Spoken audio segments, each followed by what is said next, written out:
All right, ladies and gentlemen. So last week we did this assignment, Formative 11-4 in math. I want you to go ahead and redo it after you watch this video. Formative just means it's an assignment. 11-4 is the day that we did it. Okay, our problem reads, a business earned $96 for one job and $78 for a second job. The money was divided equally among three partners who own the business. How much money did each partner earn? So here I'm going to draw my three partners.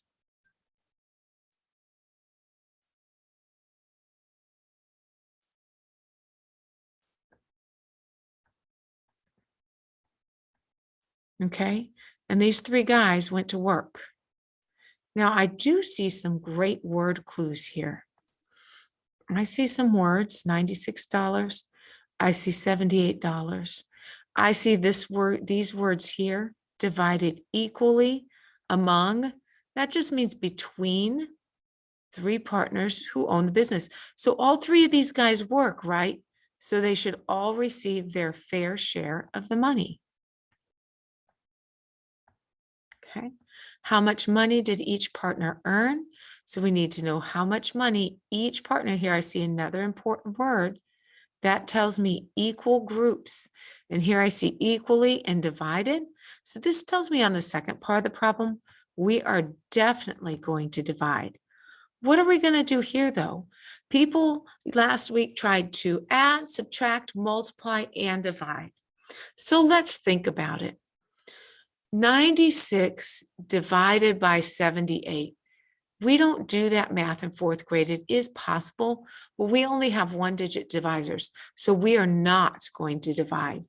And then what I want to think about this, just this first sentence here. Are we talking about equal groups? Their first job, they got paid $96.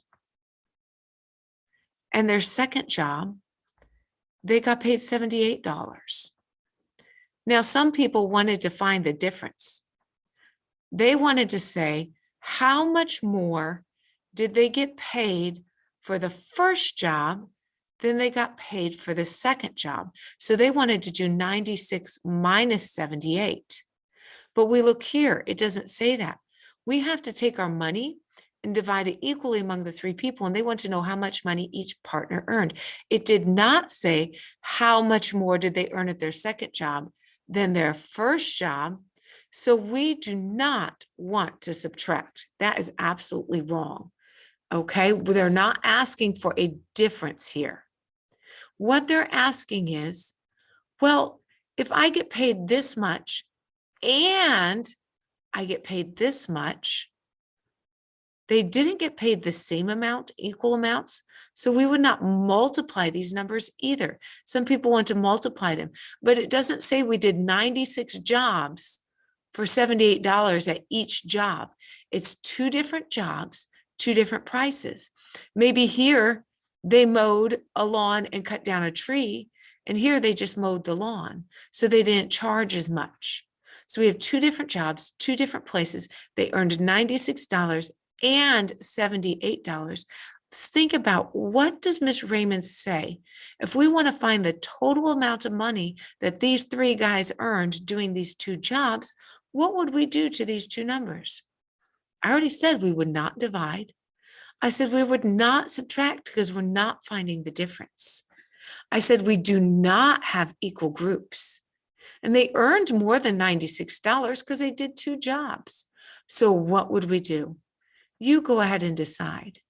Once you find your total there, then you're going to take this total and you're going to split it up equally among the three guys so that they each get the same amount. And we already know how to do that because it tells us right here what we're going to do. We're going to divide. So whatever you get here, then you're going to divide by 3. Don't forget in here that you can go ahead and type in all kinds of symbols. Just use these ones in the gray. This is high school math over here. We're not going to do that.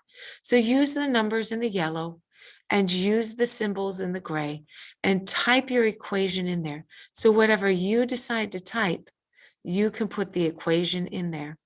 Just putting the equation in there will get you partial credit, ladies and gentlemen. So make sure you go ahead and do that. I hope that this little video will help you. When we look at number 2, oh my goodness, all my annotations are still there.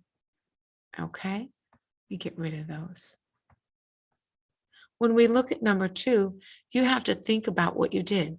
Did you take 78 times? Here I see 3 groups of 78.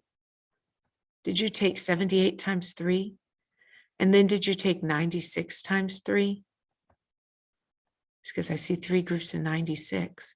And then did you find your total? Did you just split $96 between the 3 men? Did one man get all of the money? Or did you add $96 and $78 and then divide that between the 3 men? So these two, H and F, show that you're dividing it between the 3 men. So I think one of those will be our best answer.